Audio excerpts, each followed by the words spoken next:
Olá, galera, tudo bem com vocês? Mais uma vez, vocês aí, eu aqui, né, afastados, porém, tentando da melhor maneira possível, né, manter esse vínculo aí, esse feedback, né, essa troca de informações para que a gente não deixe de construir o conhecimento, já que o conhecimento só se constrói juntos, tá? Então, olha só, nosso assunto de hoje é falar sobre o início das liberdades, dos processos de emancipação político e administrativa aqui na América. Todos nós sabemos que o continente americano, que foi conquistado pelo primeiro colonizador, pelo primeiro conquistador europeu, Cristóvão Colombo, em 1492, a serviço dos reis Fernando e Isabel, né, lá da Espanha, no processo de formação da Espanha, seguido aí também pelos portugueses e também pelos ingleses, essas regiões foram, na verdade, colônias e os países europeus nós chamamos de metrópoles. Então, qual o objetivo, em linhas gerais, dessas colônias? Atender às metrópoles em suas necessidades.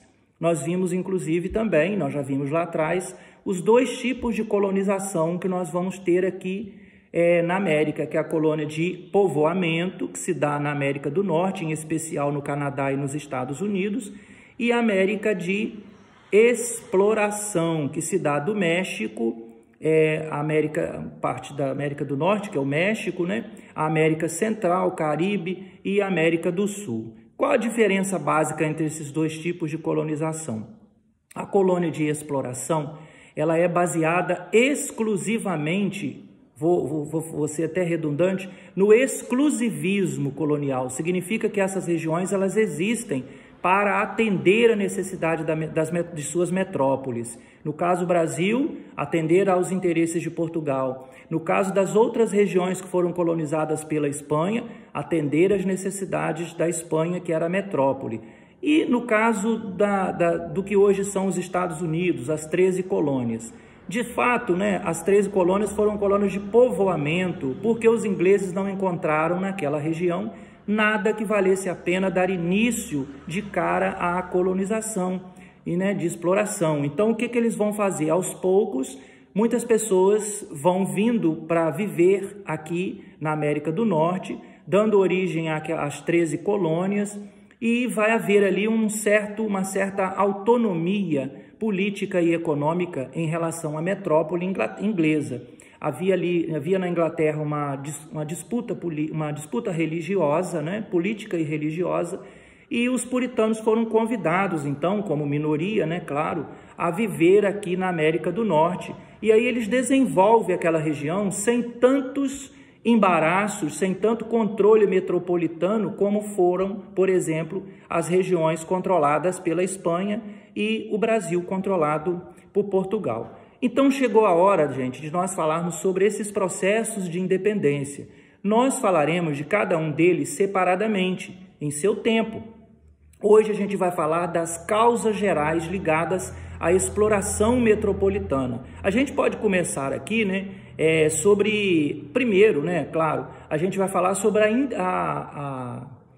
o desenvolvimento interno dessas colônias. É importante lembrar que não há como colonizar e explorar sem desenvolver. Então, nós vamos perceber que o desenvolvimento interno dessas colônias, embora, né, as atividades econômicas estivessem todas ligadas aos interesses metropolitanos, há um desenvolvimento, não se pode negar. Então, esse desenvolvimento interno das colônias contribuiu muito para que essas independências viessem a acontecer.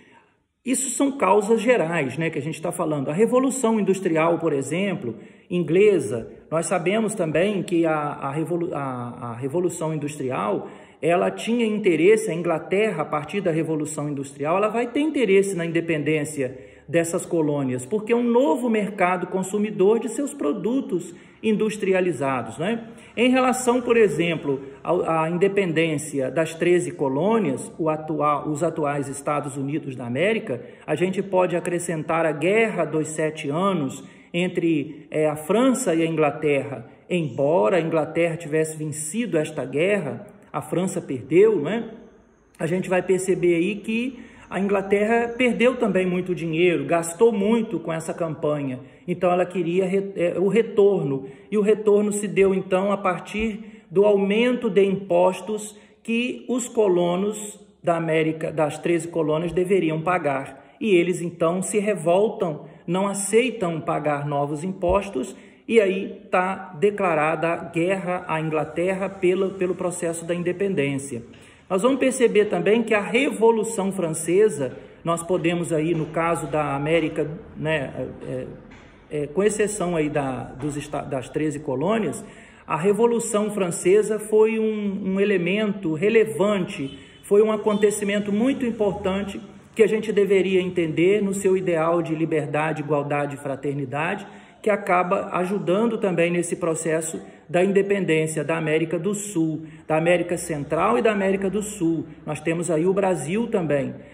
A Revolução Francesa, é importante lembrar, não é, que ela está ligada à filosofia iluminista, o liberalismo, né? Então, a filosofia iluminista, ela vai estar presente em todos os processos de emancipação político e administrativa de todas as regiões da América. Temos o caso do Haiti, a independência ocorrida em 1804, depois dos Estados Unidos ali, né, das 13 colônias. O Haiti vai ser a primeira nação a surgir em 1804. E é um caso especial porque o Haiti era uma colônia francesa de escravos, produtores principalmente de cana-de-açúcar.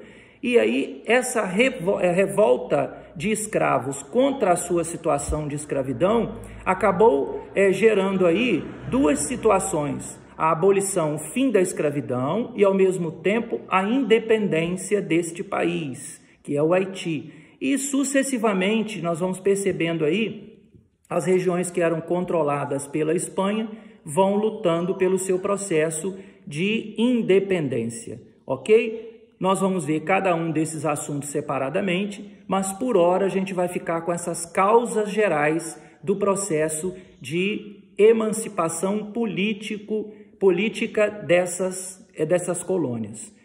Tudo bem, pessoal? Lembrando aí que na próxima aula eu preciso que vocês anotem, né? Tragam para mim anotado aí, enviem para mim através da plataforma o que vocês conseguiram compreender desse assunto. Só para fechar, né? Um outro elemento, um outro acontecimento que foi muito importante também para o processo de emancipação política dessas colônias foram as guerras napoleônicas, né? Pensa comigo aqui, a maior parte das regiões da América eram colonizadas pelos espanhóis. A Espanha estava, vamos dizer assim, controlada, ela havia sido invadida, estava nas mãos dos franceses. E Portugal, por sua vez, também. Então, houve aí uma desarticulação entre a metrópole e suas colônias. Isso ajuda as classes que tinham interesses, no caso, na América Espanhola, os crioulos, né, que tinham interesse nesse processo de emancipação, organizarem suas juntas administrativas e, finalmente, lutarem pela independência. No caso do Brasil, a vinda de Dom João VI, em 1808, por ocasião da invasão francesa a Portugal, e as mudanças que Dom João vai fazer aqui no Brasil também vão contribuir para a independência do Brasil acontecer. Isso que vocês devem perceber. No caso da independência do Brasil, falaremos um pouquinho mais à frente sobre todas essas mudanças que Dom João vai fazer. É bom lembrar que Dom João não tinha interesse na independência do Brasil, é claro, mas ele também não sabia se poderia um dia voltar para Portugal. Então, quando ele vem para o Brasil, ele faz uma série de mudanças que são muito importantes para o desenvolvimento do país, do Brasil como um todo, né, da colônia. Consequentemente, o Brasil vai deixar, pelo menos não no papel, né? Mas o Brasil pode-se dizer que ele deixa de ser colônia e passa a ser metrópole, né? Porque a sede da administração passa a ser o Brasil. Tudo bem? Falaremos nisso aí um pouquinho mais à frente quando discutirmos a independência do Brasil propriamente. Um grande abraço para vocês.